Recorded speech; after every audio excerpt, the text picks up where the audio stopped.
¿Qué significa ser primero? ¿Inspirar un gran sueño o tener el coraje de cumplir el tuyo? ¿Que el mundo escuche tu voz o escuchar tú la del otro? Los primeros se atreven a cambiar las cosas, tengan la edad que tengan. Y es que algunos van cada vez más lejos para estar cada día más cerca. CaixaBank y Bankia se unen para juntos ser los primeros en acompañar a millones de familias. Para ser los primeros en apoyar a autónomos y empresas, en creer en los jóvenes y en estar con nuestros mayores. Para ser los primeros en estar contigo. CaixaBank. Hola, buenos días y muchas gracias a todos por conectaros a nuestra nueva sesión de CaixaBank Talks dentro del ciclo Protección organizado por Segur Caixa Deslas. Un ciclo de conferencias con el que queremos reflexionar sobre los retos actuales que están viviendo las empresas en estos tiempos de incertidumbre. CaixaBank es una entidad con una larga trayectoria, comprometida con sus clientes, con la sociedad y con las personas, y a través de nuestra línea especial para empresas nos hacemos eco de vuestras inquietudes actuales. Espero, pues, que encontréis en este ciclo de conferencias la inspiración para seguir impulsando vuestras empresas. Bien, para presentaros ya a nuestro ponente invitado de hoy, doy paso al director de área Banca de Empresas de Segur Caixa Deslas, Juan Sánchez Moreno. Adelante, Juan, cuando quieras. Hola a todos, muchas gracias, Lourdes. Como has comentado, nuestra voluntad desde Segur Caixa Deslas es ayudar a las empresas a proteger su crecimiento. Y a través de este ciclo de protección deseamos aportar nuevas perspectivas que os ayuden a desarrollar una gestión directiva más segura y dinámica. Para ello, venimos contando con la presencia de prestigiosos conferenciantes como el de hoy, que compartirán con nosotros su visión y conocimiento. Hoy vamos a tocar un tema de actualidad como es la transformación de las empresas a través del compromiso de las personas. Y lo vamos a hacer de la mano de un gran profesional y especialista en la gestión del cambio como es Bernardo Quinn. Bernardo Quinn ha tenido una larga trayectoria profesional dentro del Grupo Telefónica, llegando a ser director global de recursos humanos y miembro de su comité ejecutivo como CEO de sus filiales de Hispanoamérica. Fue reconocido en medios como el director de recursos humanos más influyente de España.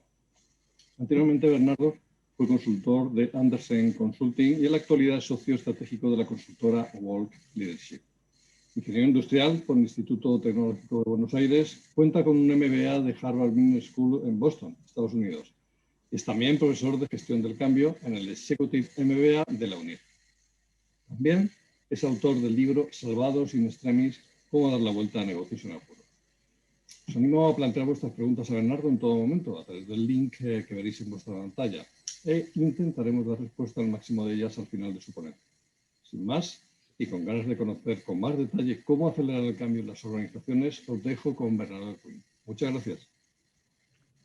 Muchas gracias, Juan. Muchas gracias, Lourdes. Y bueno, muchas gracias a Segur Caixa Deslas y al ciclo de CaixaBank Talks Live por darme la oportunidad para compartir estas reflexiones, estos minutos con todos ustedes.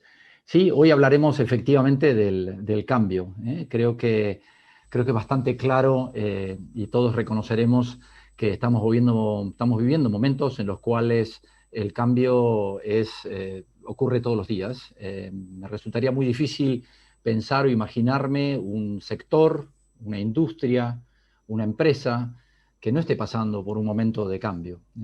Lourdes, hablabas de momentos de incertidumbre, pues hay una expresión que no sé si la han escuchado, que se dice que estamos viviendo unos momentos que se llaman VUCA, es una sigla en inglés, que lo que viene a representar es a decirnos que son momentos volátiles, inciertos, complejos y ambiguos. Y esto ya venía ocurriendo así por los últimos años, posiblemente como consecuencia de todo lo que es la innovación tecnológica, ¿sí? Y todo lo que es los procesos de digitalización, a los cuales estamos teniendo que enfrentar. Y como si eso fuera poco, le hemos agregado ya casi 15, 16 meses de un contexto de COVID, que ha puesto aún más presión sobre todos nosotros, sobre todas nuestras empresas, y también muchísima presión a nivel, o estrés a nivel personal, para hacer frente a esta nueva realidad y a este nuevo contexto. Con lo cual hoy hablaremos efectivamente del cambio. Sí, hablaremos del cambio porque creemos que es importante. Es muy posible, por diferentes motivos, es muy posible que muchos de ustedes estén liderando procesos de cambio. Es muy posible que algunos de ustedes estén ayudando a alguien a liderar un proceso de cambio. Y si ese no fuera el caso, es muy posible que si no están ustedes inmersos en ningún proceso de cambio, haya alguien que esté pensando cómo impactar de alguna manera al negocio o a lo que ustedes están haciendo, con lo cual creo que lo que podemos conversar hoy puede ser de ayuda en cualquiera de esos escenarios anteriores. También hablaremos de otras dos cosas, no solo de los que son los procesos de cambio, donde espero dejarlos con algunas recetas de cosas prácticas que ustedes pueden implementar en cada una de sus respectivas empresas a partir de hoy mismo, sino que también hablaremos de otras dimensiones, hablaremos de la importancia del protagonismo, el protagonismo de cada uno de nosotros para hacerle frente a este contexto, a esta situación, y también muy importante al compromiso, como bien lo decía el propio título de esta charla, ¿sí? Porque sin el compromiso de las personas no vamos a hacer que nada ocurra. Las empresas pueden diferenciarse entre sí posiblemente solo por su capacidad de ejecución. No es el plan de negocios, no es simplemente el acceso a la financiación lo que los va a distinguir. Lo que distingue una empresa de la otra es su capacidad de hacer que las cosas ocurran. Y nuevamente, los únicos que hacemos que las cosas ocurran somos nosotros, las personas. Y por eso es tan importante el compromiso de todos los que formamos parte de la compañía. Pero déjenme que me remonte a casi 50 años atrás para contar una historia, para contar parte de una historia que me ayudó a mí a entender muchas veces por qué era que las empresas nos costaba hacerle frente a estos procesos de transformación. Yo tuve la oportunidad hace unos años atrás de coincidir aquí en Madrid, me acuerdo tomando una Coca-Cola, una cerveza en un bar sobre la calle Juan Bravo, con Nando Parrado.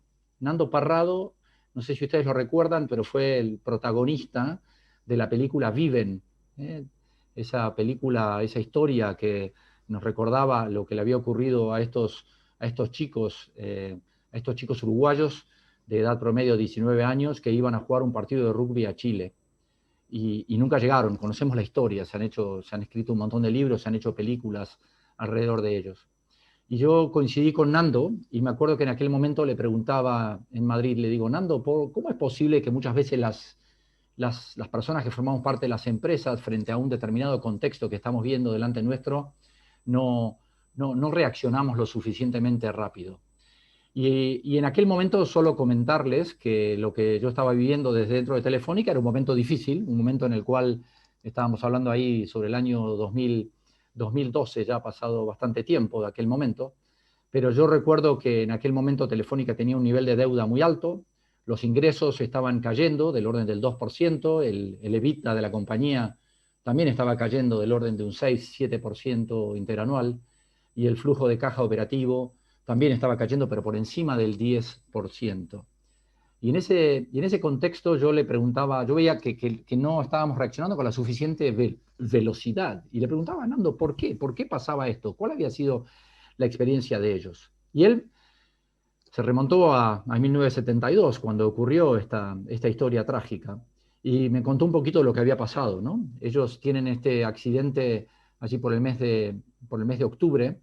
Y bueno, él de hecho los primeros días no recuerda nada, porque él está en coma, está con fractura de cráneo y permanece los primeros 3 días en coma. El avión se accidenta a más de 4.000 metros de altura, donde en el medio de los Andes definitivamente no hay comida, pero tampoco hay agua. Lo único que hay es hielo, de hecho hay que gastar mucha energía para tratar de descongelarla. Él se despierta al tercer día para darse cuenta que su mejor amigo que viajaba al lado de él se había fallecido en el accidente, que su madre había fallecido en el accidente también, porque los había acompañado en ese viaje, y le alcanzan a decir que su hermana estaba agonizando y de hecho a las pocas horas muere en sus brazos. Y sin embargo, Nando lo que me comenta es que durante todos esos primeros días ellos están a la espera de que alguien venga a rescatarlos. Al principio la excusa era, bueno, es tarde, vendrán mañana. Al día siguiente pues estamos muy altos y seguramente los helicópteros no puedan llegar y estarán organizando una expedición terrestre. Al tercer día eran excusas acerca de cuán lejos podían estar y cuán difícil le estaba resultando al equipo terrestre venir a rescatarlos. Y así pasaban los días. Y solo fue en el décimo día, que ellos escuchan a través de una pequeña radio, que era lo único que los mantenía en contacto con la civilización, que se había suspendido la búsqueda. Imagínense ustedes lo terrible de esa noticia. Sin embargo, esa noticia, que ocurrió al 10º día, en la cual los dieron a todos por muertos, para ellos y para los 15 supervivientes que todavía sobreviven al día de hoy, que viven al día de hoy, fue quizás la noticia más importante que pudieron haber recibido. Porque a partir de allí supieron que solo iban a poder salir de allí por sus propios medios. Fue un llamado a un protagonismo tremendo y comenzaron a prepararse para lo que fue una caminata que ocurre a partir del día 62 y durante 10 días Nando, junto con Roberto Canessa, cruzan los Andes hasta que son encontrados por un arriero, Sergio Catalán, en Chile. Y todos conocemos el final de la historia. Y a mí lo que siempre me queda de eso es ese protagonismo, esa necesidad de salir de situaciones difíciles por nuestros propios medios, porque nadie va a venir a ayudarnos. En las empresas no podemos esperar que venga ni el regulador, ni que venga la competencia, ni que vengan nuestros clientes a ayudarnos. Lo vamos a tener que hacer por nuestros propios medios. Y con esto quería empezar, con ese llamado al protagonismo y posiblemente cerrando con ese llamado al protagonismo para que cada uno de nosotros seamos los que forjemos nuestro propio futuro. Ahora vamos a la analogía de las empresas. Evidentemente ninguna empresa, por más crítica o dramática que sea la situación, va a pasar por la situación por la que pasaron estos chicos en esos 72 días en los Andes. Las empresas hay momentos por los que pasamos, en los que pareciera ser que todo va fenomenal. Estamos aquí como este señor disfrutando de su daiquiri de fresa en la playa y todo va bárbaro. No importa si lanzamos nuevas campañas, si compramos empresas, nuestros clientes nos adoran, nuestros empleados están comprometidísimos y satisfechos con nosotros, todo va viento en popa, todo va muy bien. Sin embargo, luego pareciera ser que de repente las cosas cambian y cuando las cosas cambian nos vemos inmersos en una situación difícil, un reto que puede venir dado por diferentes motivos, puede haber sido por temas del contexto, por temas de la competencia, porque las cosas empiezan a fallar. Pero lo que quiero resaltar de este dibujo es que parecería que este señor sigue disfrutando de su daiquiri y que no se ha enterado de lo que está pasando. Y aquí es donde quiero introducir un concepto también que es tremendamente importante, que ocurre en todas las empresas, y es lo que llamamos el factor de desconexión. Créanme que incluso a veces como líderes o como comités ejecutivos o comités de dirección, estamos viendo lo que está pasando, estamos viendo la dificultad por la que está pasando una empresa, y sin embargo parecería ser que el resto del equipo no se está enterando bien de lo difícil que es esa situación, y por eso ese factor de desconexión. Factor de desconexión que puede venir dado a veces por la falta de información que recibe la gente, porque a pesar de recibir información la están recibiendo en formatos que no se sienten a gusto y entonces simplemente no le prestan atención. Me ha pasado en estas últimas semanas también escuchar de consejeros delegados que estaban preocupados porque habían enviado un video explicando la situación de la empresa y cuando le preguntaron a sus equipos técnicos de cuánta gente había visto el video, habían sido menos del 30%. Imagínense ustedes, si a un vídeo de un consejero delegado menos del 30% de la gente lo mira, ¿qué podemos esperar de cuando estamos tratando de compartir situaciones que son más complejas? Y ustedes me dirán, pues esto no es tan así, todos somos muy, muy conscientes de lo que está pasando. Les voy a contar una historia también, una historia real que me pasó. En ese mismo contexto del que yo les contaba de Telefónica, me pasó un día que un amigo mío, un ejecutivo de la compañía, me invitó, porque no creía en este concepto del factor de desconexión, me invitó a que yo participara de una reunión con su equipo. Y me dice, mira Barney, quiero que vengas a contar, no sé, a contar lo que quieras y pregúntale a mi equipo qué es lo que está pasando, porque quiero ver con mis propios ojos lo que está pasando. Y así fui a la reunión con el miedo de que quizás me podía salir mal la jugada. Y estaba seguramente contando algo acerca de lo que estábamos haciendo en ese momento en la casa, con Telefónica, y hice la pregunta, ¿a cuánto estamos creciendo? ¿Cómo va el negocio? Y ese día batí mi récord, me salió bien la movida, porque me llegaron a decir que la compañía estaba creciendo al 18%. Como les dije hace un rato, la compañía estaba cayendo al 2%. Ese gap de 20 puntos porcentuales en una empresa que en aquel momento facturaba casi 60.000 millones de euros, eran más de, no sé, eran 12.000 millones de euros de diferencia. Eso es una barbaridad. Y ahí el reto, no pretendemos que la gente sepa hasta el último centavo o hasta el último decimal qué es lo que está pasando. Pero si creen que estamos creciendo al 18% cuando en realidad estamos cayendo en ingresos, tenemos un problema de falta de percepción de la realidad. Y entonces será tremendamente difícil iniciar un proceso de cambio o pedirles que ajusten, ¿sí? Que hagan algo diferente en el día a día. Y luego, una vez que se ha sensibilizado el equipo, empiezan a pasar otras cosas culturales. Y hoy hablábamos justamente de esa transformación cultural que se tiene que producir a través de las personas. Y esta viñeta lo único que pretende mostrar es eso, ¿no? Es decir, no te preocupes, el problema seguramente que es de ventas. Si estamos en marketing, le echaremos la culpa a ventas. Si somos de ventas, le echaremos la culpa a marketing. Si somos del área comercial, que tenemos junto marketing y ventas, le echaremos la culpa seguramente a producción. Y si no, terminaremos como siempre cayendo en el financiero que no nos da los recursos y ¿por qué no en recursos humanos? ¿Sí?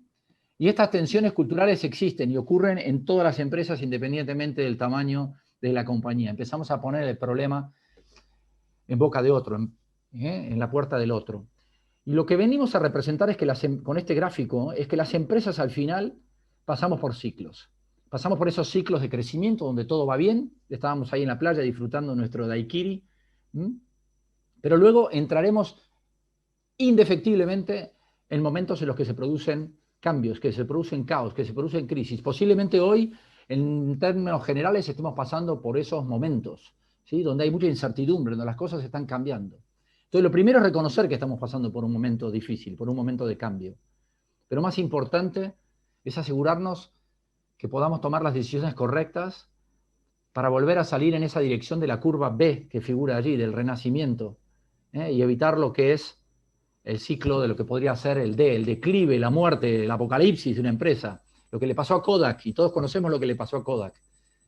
Y cuando yo hacía la investigación, porque me dediqué a estudiar mucho, soy un apasionado de la gestión del cambio, y estudié a Kodak, pues resulta que los ingenieros de Kodak fueron los primeros en descubrir la tecnología de la fotografía digital. Sin embargo, no fueron capaces de implementarlo dentro de sus propias compañías. Entonces ahora voy a empezar a compartir con ustedes brevemente lo que es un modelo que puede servir para ayudarles a ustedes a entender cuáles son las palancas principales que debiéramos tener en cuenta en un proceso de transformación. Y voy a ir muy rápido por ello. Pero lo primero de ellos es ser capaces de elaborar la historia, esa historia para romper con ese factor de desconexión. Y aunque pensemos que todo el mundo la entiende, reconozcamos que no, y habrá que contarla muchísimo. Y en esa historia, seamos capaces de siempre incorporar dos dimensiones. Por un lado, una cierta sensación de urgencia. Generemos un poco de incomodidad. Describamos un contexto actual con el que alguien se pueda sentir un poco incómodo. Y demostremos que no nos podemos quedar en donde estamos. Pero al mismo tiempo, como hay que reconocer que habrá gente que se quedará paralizada en ese contexto si solo hablamos de las cosas feas o las cosas difíciles que están ocurriendo, incorporemos siempre también un elemento de visión positiva del futuro. Estamos mal, pero podemos ir a mejor si hacemos lo siguiente, ¿vale? Entonces construyamos esa historia y asegurémonos también que como equipo directivo esa historia la tenemos niquelada, que realmente estamos todos alineados en la descripción de esa historia. ¿Cómo la podemos construir? Pues definitivamente con información del contexto, pero no solo del contexto más macro, que puede ser el contexto de salud, el contexto de COVID, claramente. Hoy toda historia de una compañía tiene que involucrar el contexto de COVID, pero podemos aquí meter aspectos tanto de la situación macroeconómica, la situación política, ¿por qué no? Los conflictos que estamos viendo en este momento en el mundo. Pero también después vayamos a analizar nuestro propio sector.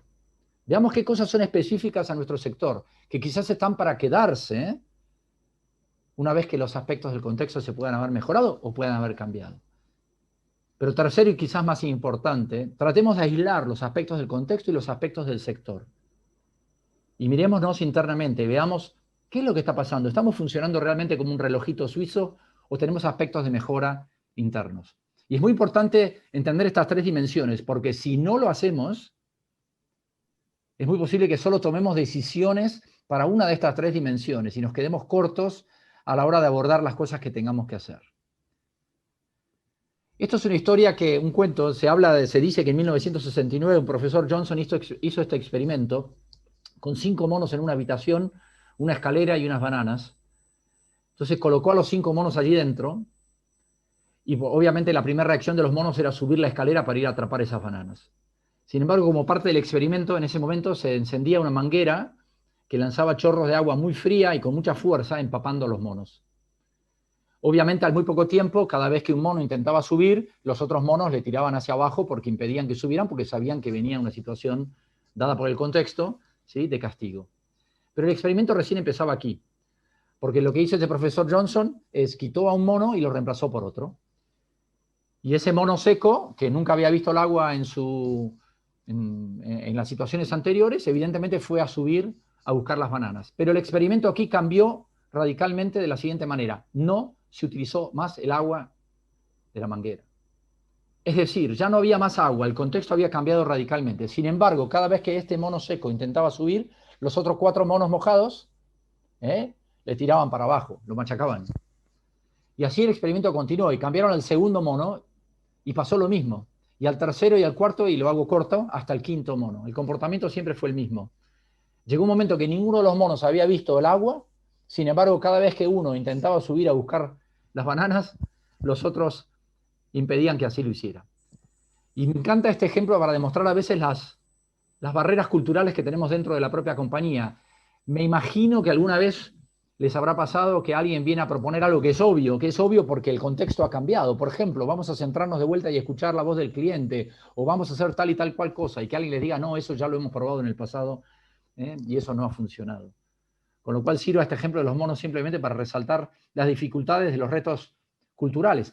O por qué no reconocer también, y esto viene del mundo agropecuario, ¿no?, cuando se habla de que los departamentos de las empresas funcionan como silos.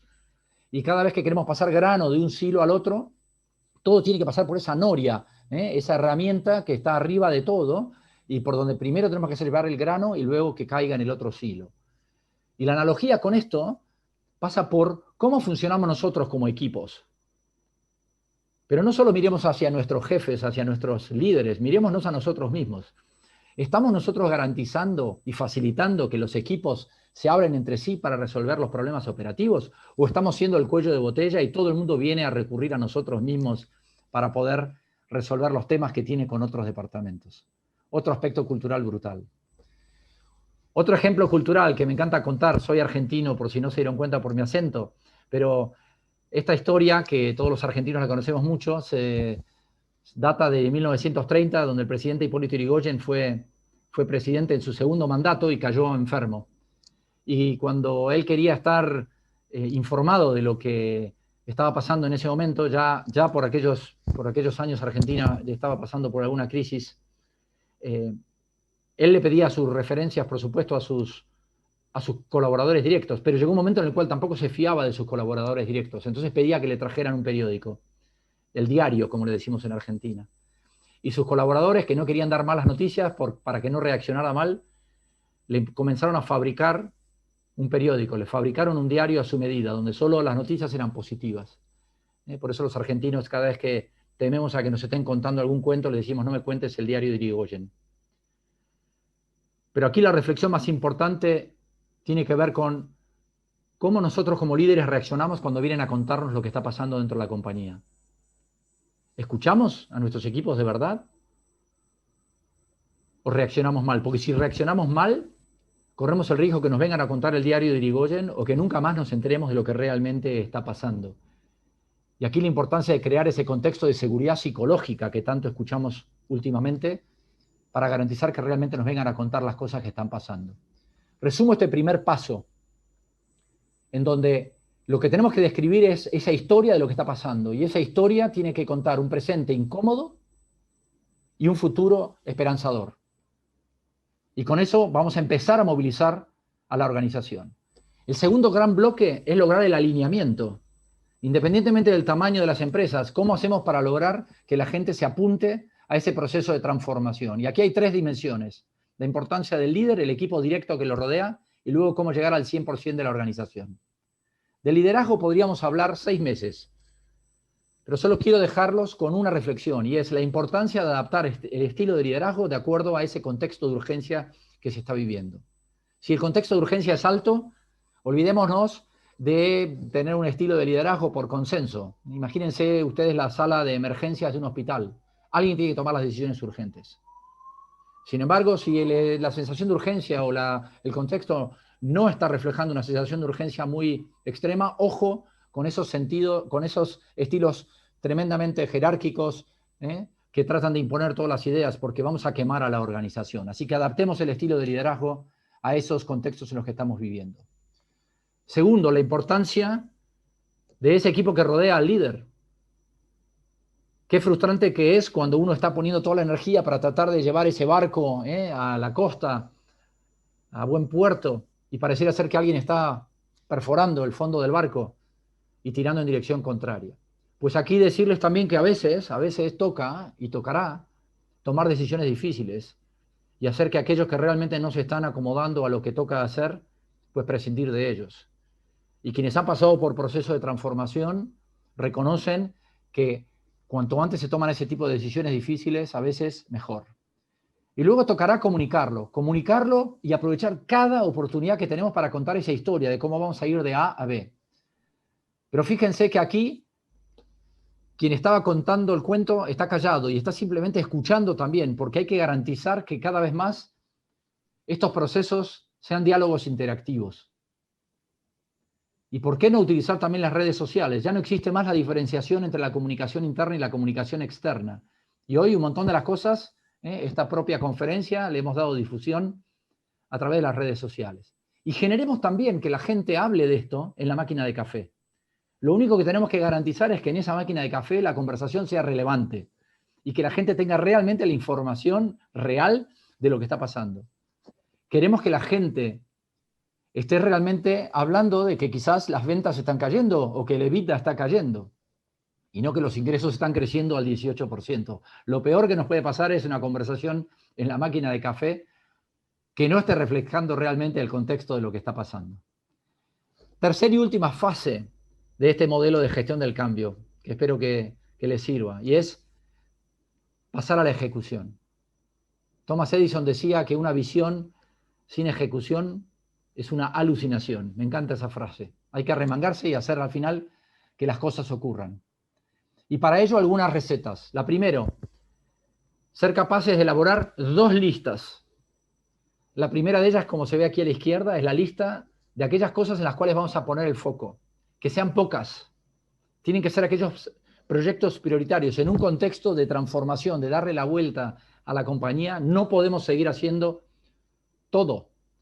Y por eso aparece esta segunda columna de la derecha. Esa columna de la derecha refleja la lista que debemos hacer de aquellas cosas que tenemos que dejar de hacer. Y les aseguro que hacer esa lista es más difícil que la primera. Porque es muy difícil volver a dirigirse a veces a nuestros equipos, a decirles que tienen que dejar de hacer un proyecto que considerábamos que era bueno en aquel momento, cuando se inició. Porque todos los proyectos se inician por una buena causa. Pero psicológicamente es más difícil decirle a nuestros equipos, tenemos que redireccionar todos los esfuerzos, todos los recursos a esas prioridades y hay que discontinuar el proyecto A, el proyecto X, el proyecto Y, el proyecto Z. Y luego asegurémonos que alineemos esas grandes iniciativas con los indicadores, los KPIs, los indicadores que nos van a permitir hacer ese seguimiento. Y también alineemos los incentivos que por supuesto tendrán o seguirán siendo, siempre habrá una componente de incentivos monetarios, pero cada vez es más importante los otros incentivos, los incentivos no monetarios, los incentivos de dar reconocimiento, de acompañar a la gente.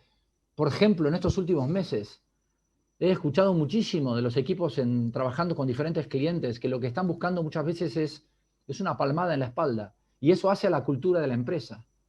Y pongamos ese tipo de aspectos de nuestra cultura en valor cuando hablemos de la propuesta total que tenemos para nuestros empleados. Que nosotros cuidamos de nuestros empleados en todas sus diferentes dimensiones.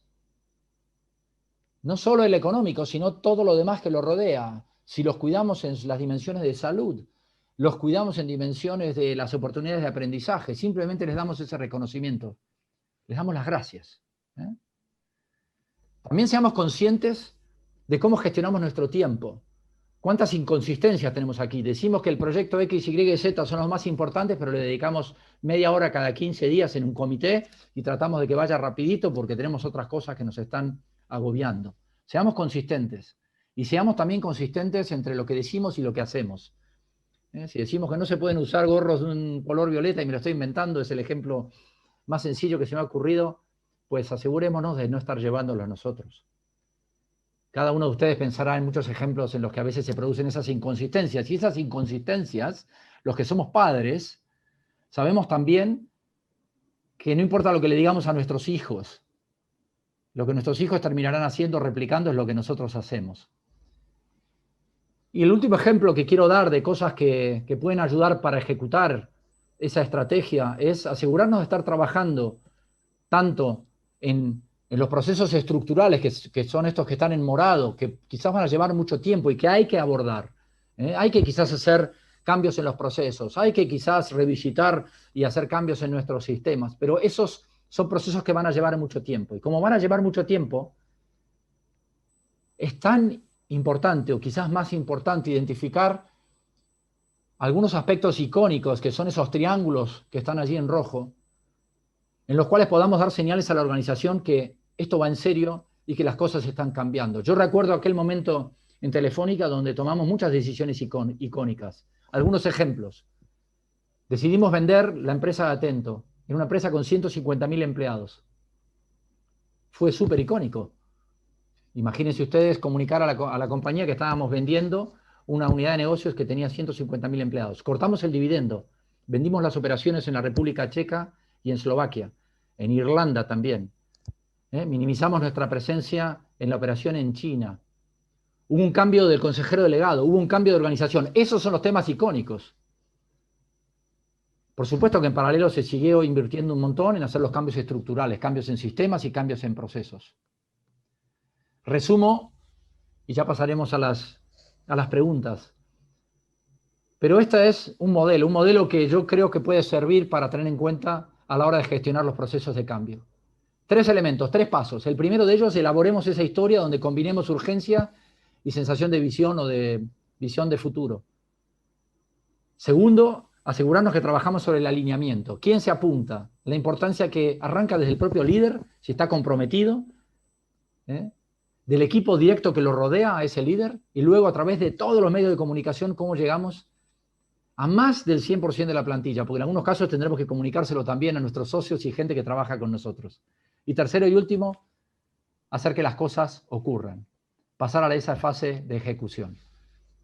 Pues nada, muchísimas gracias, y Juan, te dejo nuevamente a ti para las preguntas. Muy bien, muchas gracias, Bernardo, Berni. A partir de ahora, con tu permiso.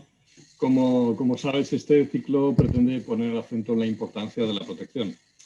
Y una de las principales medidas de las empresas en esta pandemia ha sido la de cuidar la salud de sus empleados. Ya para ir avanzando, algunas cuestiones que nos están trasladando algunos de los asistentes a esta charla, a esta ponencia. En primer lugar, Berni, dada tu experiencia durante muchos años como director de recursos humanos de Telefónica y en relación con el cuidado de la salud de los empleados, ¿qué están haciendo y dónde están poniendo el foco aquellas empresas más avanzadas socialmente? Bueno, mira, yo creo que las empresas que están más avanzadas, sin duda, han estado invirtiendo también una parte importante del tiempo y de energía en justamente cuidar de su gente, de sus equipos, ¿no? De más está decir que hoy, en este proceso de la pandemia que hemos vivido, ha sido, por suerte, la reacción número 1 de la mayoría de las empresas, que han pasado a tomar del primer momento decisiones muy críticas para asegurar justamente el cuidado de las personas. Pero me gustaría remontarme a aquellas empresas que ya venían apostando, ¿no? Porque es verdad, en una emergencia como la que hemos tenido, todos van a salir y hacer cosas diferentes. Sin embargo, me gustaría resaltar una de las cosas, por ejemplo, que hicimos en Telefónica, que para cuidar justamente de la gente, lanzamos un programa, me acuerdo, que se llamaba Feel Good, de sentirse bien. Teníamos presencia en muchos países, por eso usamos ese anglicismo para lanzar el programa. Pero ese programa, que tuvo muchísima repercusión y que fue muy bien percibido por parte de los empleados y la gente, cubría 4 dimensiones justamente. 4 dimensiones dentro de ese bienestar del empleado, ese bienestar integral. La primera de ellas era la salud física, donde trabajábamos muchísimo en recordarles a la gente de que se hagan sus reconocimientos anuales, que se cuiden.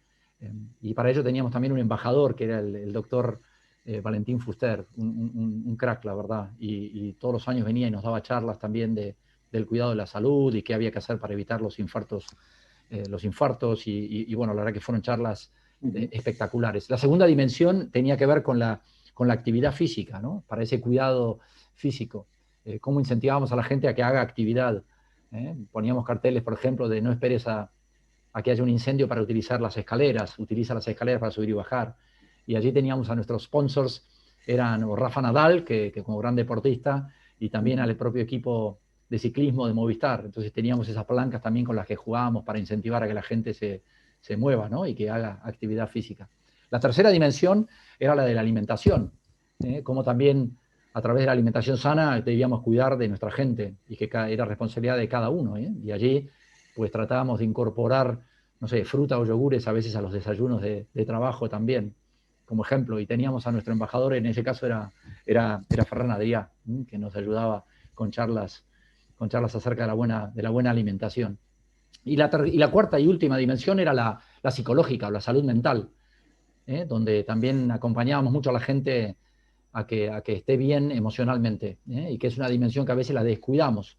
Y allí, por suerte, nuestro embajador era el propio Hernando Parrado, que vino varias veces a darnos charlas y hacernos sentir mejor, a poner a veces nuestros problemas en perspectiva y a tomar más energía, más ganas y más compromiso para hacer las cosas. Y yo creo que la integridad, o sea, la integración de estas cuatro dimensiones era lo que hizo que ese programa fuera tan bien recibido. Y bueno, hacíamos competencias, hicimos un montón de cosas. Pero me gustaría usar eso como un ejemplo, Juan.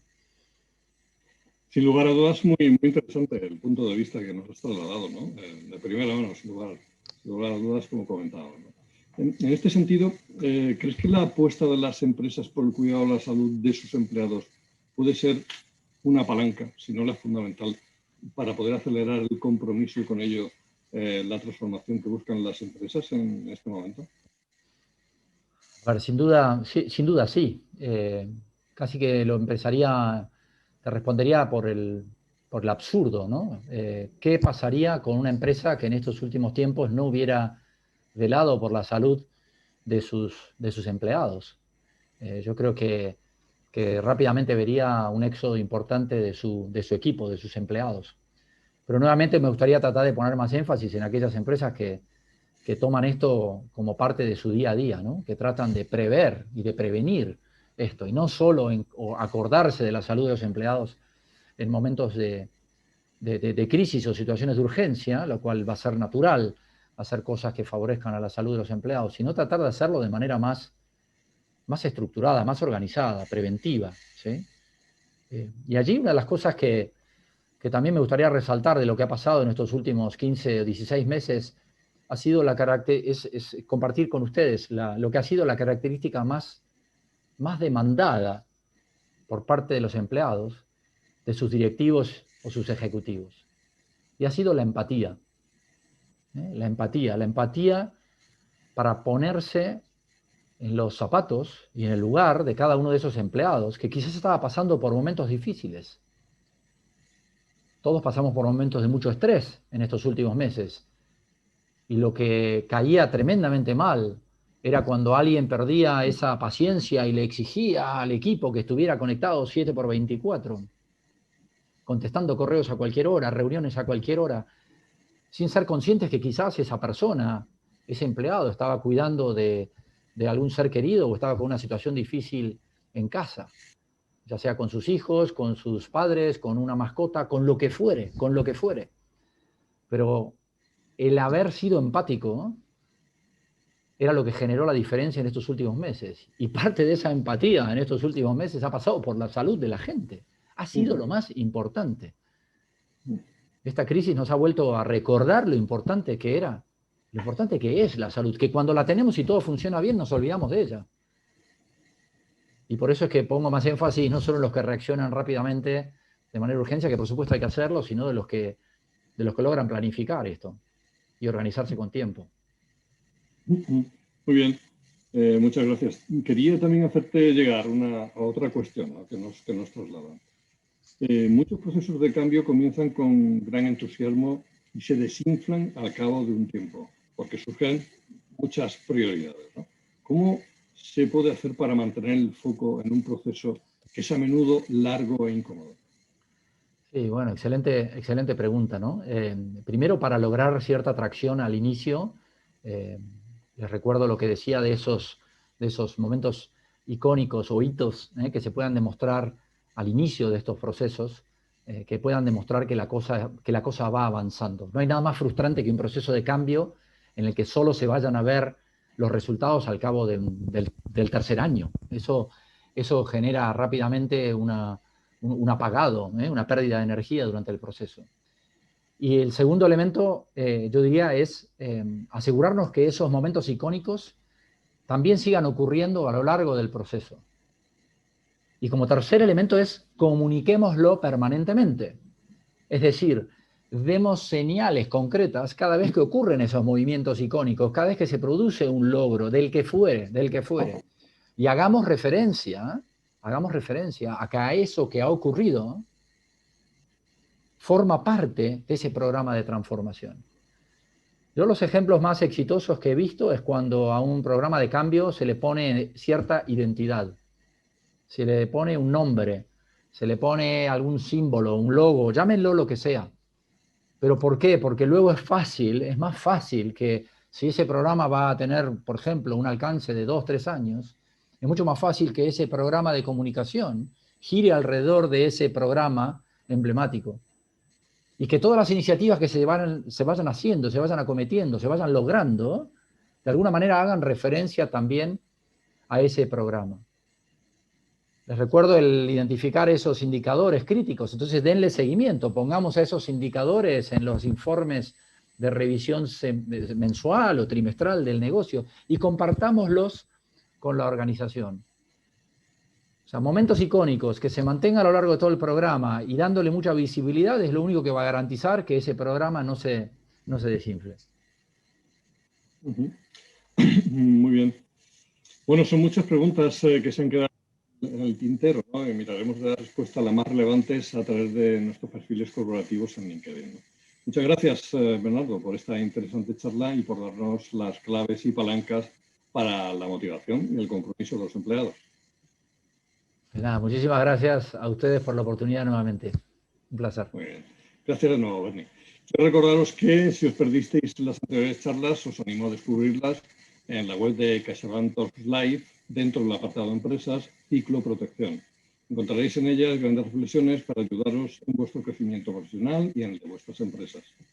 Por mi parte, muchas gracias. Cedo la palabra de nuevo a Lourdes Roquet, directora de Desarrollo de Negocio y Proyecto de Transformación de Banca de Empresas. Adelante, Lourdes. Muchas gracias, Juan, y muchas gracias, Bernie, por esta excelente charla que nos ha aportado una nueva perspectiva sobre la transformación de las empresas, ¿no? Y la importancia del compromiso de las personas, ¿verdad? Muchas gracias a todos por vuestra asistencia. Espero que os haya sido de utilidad y ya sabéis que contáis con nosotros para ayudaros a proteger vuestro crecimiento. Me gustaría despedirme con un vídeo que recoge nuestro compromiso y nuestra responsabilidad con la sociedad y nuestra firme voluntad de seguir apoyando las causas que más lo necesitan. Nos vemos en la siguiente charla de nuestro ciclo protección de Segur Caixa Deslas. Gracias y hasta pronto. Uno de los valores más importantes de una empresa es el compromiso. El compromiso con sus clientes y empleados, pero también con su entorno y el mundo que la rodea. Y justamente las personas y su bienestar han sido siempre la motivación de CaixaBank para hacer una banca social y responsable. En CaixaBank Empresas queremos ayudarte a fomentar el compromiso social de tu compañía a través de 2 de los programas que impulsa la Caixa, una de las fundaciones más importantes del mundo. Hay trabajos que cambian vidas y gracias al programa Incorpora facilitamos cada día la integración laboral de personas en situación de vulnerabilidad. Con más de 222.000 inserciones laborales realizadas a lo largo del territorio español, Incorpora es una iniciativa de referencia que demuestra que el empleo es una de las mejores herramientas de retorno social. Incorpora colabora con entidades sociales expertas en integración laboral que aportan profesionalidad y calidad en la atención y en el proceso de inserción de las personas en riesgo de exclusión social. Con tu ayuda, podemos hacer que más personas tengan la posibilidad de cambiar su vida gracias a una nueva oportunidad laboral. Somos gente con muchísimas ganas de trabajar, con una capacidad de adaptación increíble, pero sobre todo lo que me encanta es la gente que viene con unas ganas enormes, enormes de agradar, enormes de gustar, enormes de aprender y con una ambición que es poco usual verla hoy en día. Otro de nuestros grandes proyectos es la Alianza para la Vacunación Infantil, la primera alianza mundial público-privada que lucha contra la mortalidad de los más pequeños, fomentando la vacunación en los 73 países más pobres del planeta. Un proyecto que creó en el 2008 la Caixa, junto con Gavi, de Vaccine Alliance, y gracias al cual más de 5,4 millones de niños han sido vacunados. Con tu colaboración, podemos contribuir a que ningún niño más muera por causas evitables con las vacunas. Para mí es muy importante el que una ONG esté avalada por una entidad que a mí me dé confianza y saber que lo que yo estoy aportando es lo que realmente va a llegar al proyecto. Todas las empresas tienen o deberían de tener una responsabilidad social. Juntos podemos hacer crecer las oportunidades para mejorar tu empresa y para cuidar de la sociedad. Gracias por hacer de nuestro compromiso con las personas tu responsabilidad social.